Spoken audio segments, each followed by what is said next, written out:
Hello everyone, hope you all are doing well. Welcome back to my channel.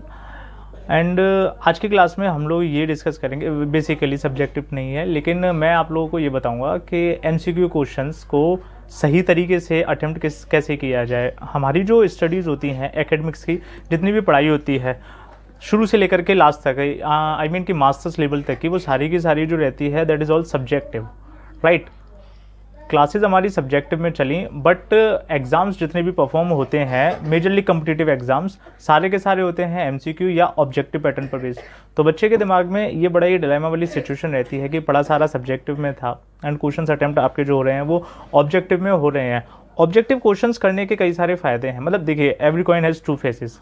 अच्छी चीज़ें भी हैं, advantages भी हैं एंड डिसएडवांटेजेस भी हैं। सारी चीज़ों को दिमाग में रखते हुए चीज़ों को किस तरीके से अटेम्प्ट किया जाए, मींस ऐसा क्या हो सके कि आप एमसीक्यू क्वेश्चंस में अपना मैक्सिमम दे सकें, जिससे कि आप अपने एफर्ट्स के अनुकूल, जिस तरीके के आप एफर्ट्स लगाएं उसके हिसाब से आपको क्या हो, मार्क्स गेनिंग हो या प्रॉफिट हो। इन सभी चीज़ों पर थोड़ा सा क्या है, अपना एक्सपीरियंस मैं शेयर करना चाहूँगा, जिससे कि सभी स्टूडेंट्स को इसमें हेल्प मिलेगी। तो सबसे पहले ज़रा ये समझिए कि एमसीक्यू क्वेश्चंस जितने भी होते हैं, एमसीक्यू क्वेश्चंस में मेजरली 3 कैटेगरीज के क्वेश्चन देखने के लिए मिलते हैं।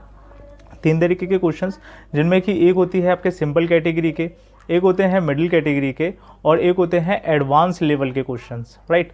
सिंपल एंड मिडिल टाइप के जो क्वेश्चंस बनते हैं, दे कंस्टिट्यूट द 70% ऑफ पेपर। इस बात को हमेशा याद रखना। किसी भी तरीके का कम्पिटिटिव एग्जाम क्यों ना हो, मेजरली मैं एमसीक्यू के रेस्पेक्ट में सारी बातें कर रहा हूँ, कि किसी भी तरीके का पेपर क्यों ना हो, उसमें सिंपल और मिडिल लेवल के जो क्वेश्चंस रहते हैं लगभग 70% पूरे पेपर का क्या है, कंस्टिट्यूट करेंगे।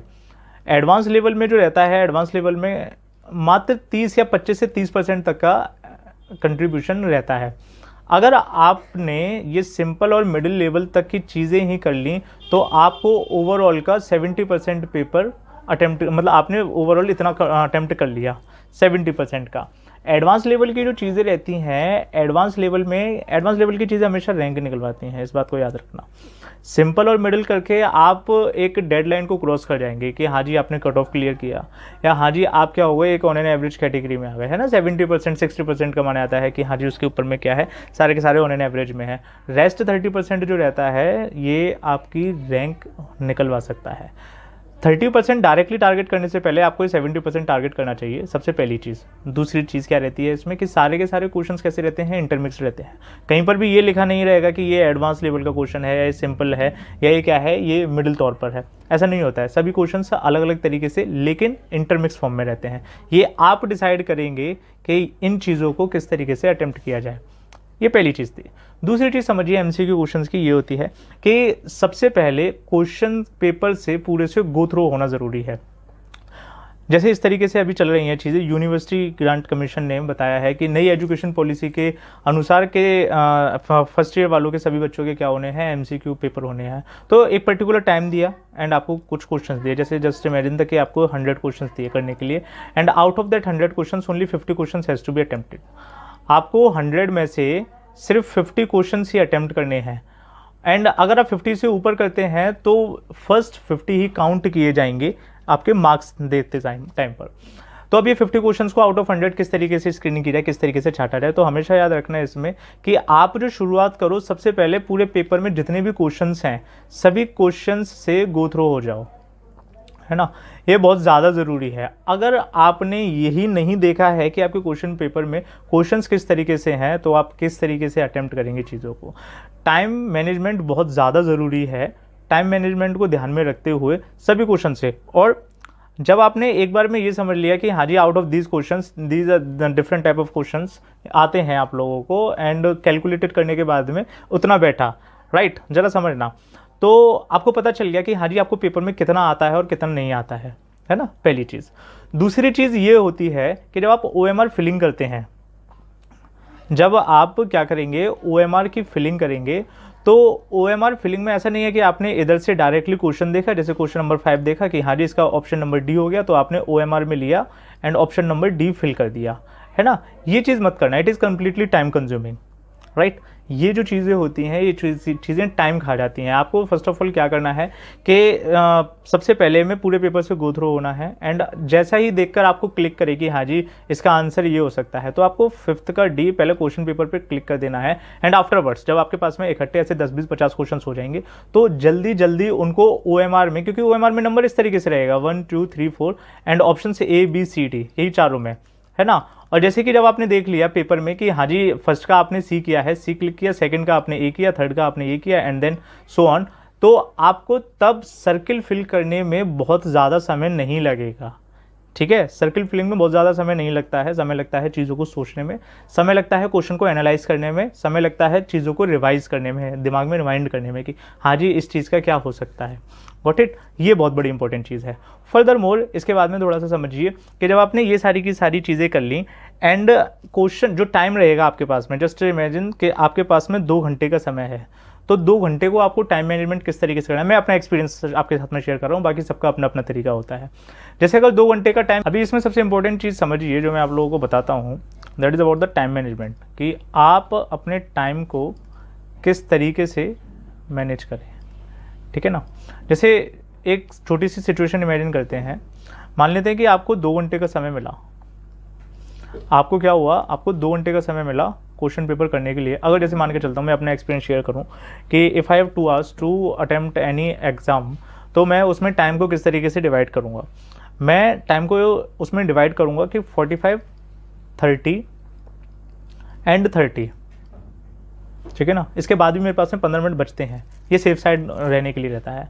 आपको 100 में से 50 क्वेश्चन अटेम्प्ट करने हैं, तो जाहिर सी बात है कि आपको पहले सारे क्वेश्चंस पढ़ने पड़ेंगे।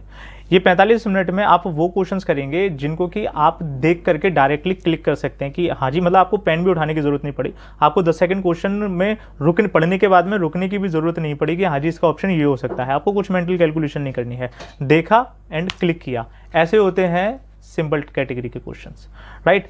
एंड जैसा मैं मान रहा हूँ कि आउट ऑफ 100 क्वेश्चंस 20 क्वेश्चंस तो इस तरीके से निकलेंगे ही जो कि आप देख करके डायरेक्टली क्लिक कर सकते हो। मतलब पहले 45 मिनट में आपने 20 क्वेश्चंस कर लिए।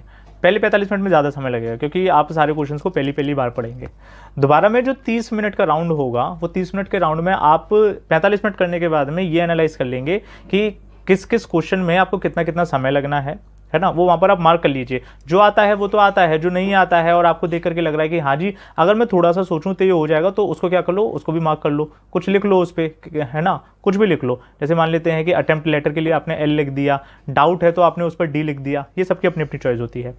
अगले 30 मिनट में जब आपने ये वाली चीज़ें देख ली कि आपको लगा कि हाँ जी वो थोड़ा सा लेटर वाले में आपने डाला है, और लेटर वाले इतने में से लगभग क्या है कि आपने थोड़ा सा सोचा, हार्डली इट टेक्स 30 सेकंड और 50 सेकंड्स। इतना सोचने के बाद में आप ओवरऑल पेपर में से 20 क्वेश्चंस और छांट सकते हैं, है ना।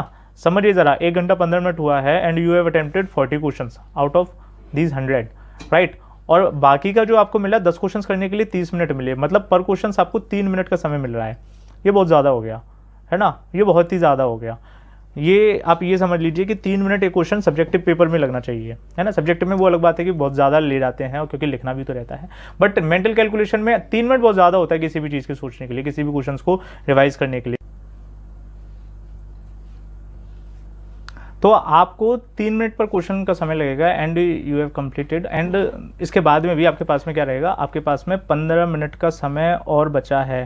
15 मिनट वो इस तरीके से रह गए आपके कि आप उसमें कुछ भी, जैसे कि साइन वगैरह हुआ, ये सारी की सारी चीज़ें, ये सब चीज़ें भी तो रहती है ना एग्जामिनेशन हॉल में कि साइन करना है, इधर करना है, उधर करना है, रेस्ट ऑल थिंग। तो ये 15 मिनट आपके पास में सेफ साइड के तौर पर में रहे, है ना। This is the right way to attempt any type of question paper किसी भी तरीके का हो, सारी चीज़ें इसी तरीके से चलती हैं। फर्दर मोर, अब जैसे मैंने यहाँ पर कुछ क्वेश्चन दे रखे हैं और उसके थ्रू आपको थोड़ी सी हेल्प हो जाएगी, है ना। हेल्प इन द सेंस मैं सिर्फ ये बता रहा हूँ कि अटेम्प्ट कैसे करना है ना। क्वेश्चन पेपर कैसा होता है, क्वेश्चंस किस तरीके से हो सकते हैं, ये मैं अपनी प्रीवियस वीडियोज़ में आपको दिखा सकता हूँ।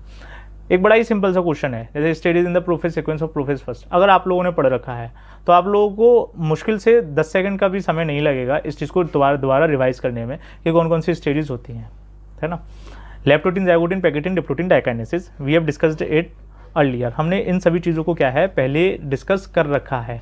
फर्दर MCQ का सबसे बड़ा फ़ायदा क्या है कि आप ऑप्शन देख करके क्लिक कर सकते हैं। जैसे किसी बच्चे को मान लेते हैं सीरीज नहीं याद है, लेकिन उसको ये याद है कि शुरुआत जो है, शुरुआत लेप्टोटीन से होती है तो जाहिर सी बात है वो लेफ्ट टू टिन वाले दो ऑप्शंस को देखेगा, एक तो ये वाला ऑप्शन रह गया, एक इसके नीचे ये वाला ऑप्शन रह गया, मतलब आपने ए और डी को काट दिया। आप आ रहा है ना समझ में, ए वाला भी कटा और डी वाला भी कटा।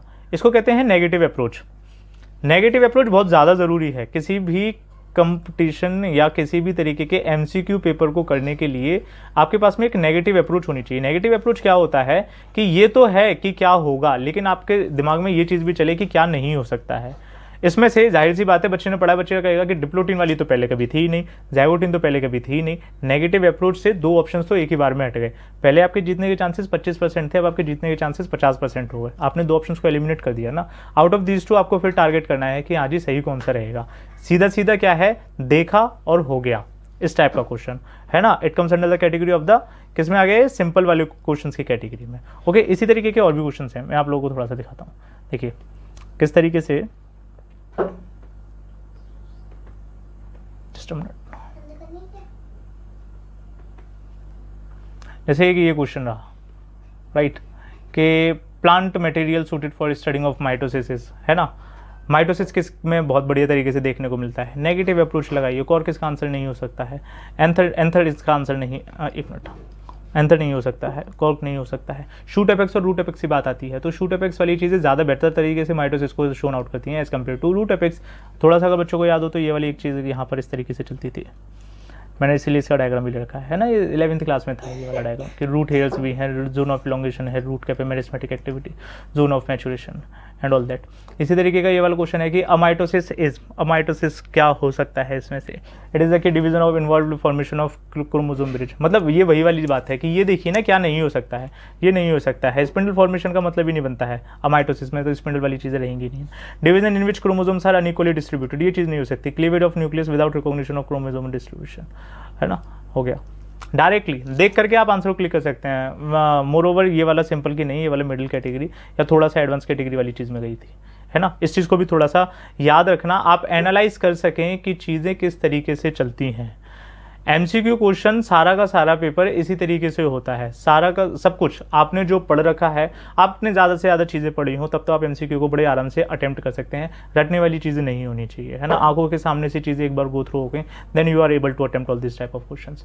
और एक बात हमेशा याद रखना कि मेहनत कभी भी आपकी वेस्ट नहीं जाएगी। वो सीधी सी बात है कि मुश्किल है तो हल निकलेगा, आज नहीं तो कल निकलेगा। यूँ शिद्दत से रगड़ एड़ियाँ, पत्थर से भी गंगा जल निकलेगा। ठीक है, ये बड़ी नॉर्मल सी चीज़ है। आपने अगर किया है तो आपको उसका रिजल्ट ज़रूर मिलेगा। और एमसीक्यू करना बहुत बड़ी बात नहीं रहती है, ये कुछ प्रो टिप्स रहती हैं। अगर आप इन सभी चीज़ों को फॉलो करते हैं, दिमाग में लेकर के चलते हैं, इसी अप्रोच के साथ में क्वेश्चन पेपर को अटेम्प्ट करते हैं, तो लिख के ले लीजिए। एक क्वेश्चन ऐसा नहीं रहेगा जो आपने पढ़ा नहीं होगा, एक क्वेश्चन ऐसा नहीं रहेगा जो आपको ये लगे कि हाँ जी मुझे आता था और मैं इसे कर सकता था। इसको कहते हैं पूरे तरीके से टाइम मैनेजमेंट के साथ में अपने क्वेश्चन को अटेम्प्ट करना, क्वेश्चन पेपर को अटेम्प्ट करना। तो ये सारी की सारी चीज़ें मेरी तरफ से आप लोगों के लिए थी लास्ट मोमेंट टिप के तौर पर। होप सो ये सारी चीज़ें आप लोगों को बहुत ज़्यादा बेनिफिशियल रहें और आपको एग्जाम में या क्वेश्चन पेपर को अटेम्प्ट करने में हेल्प करें। अगर ये वीडियो किसी भी बच्चे को 1% भी हेल्प करती है तो मेरा ये वीडियो बनाना पूरी तरीके से सक्सेसफुल है। और अगर ये आपको किसी तरीके से हेल्प करे तो आप दूसरों की हेल्प करें, चीज़ों को इसी तरीके से शेयर करें। एजुकेशन फॉर ऑल, ये पॉलिसी सभी के लिए होनी चाहिए। Thanks for watching.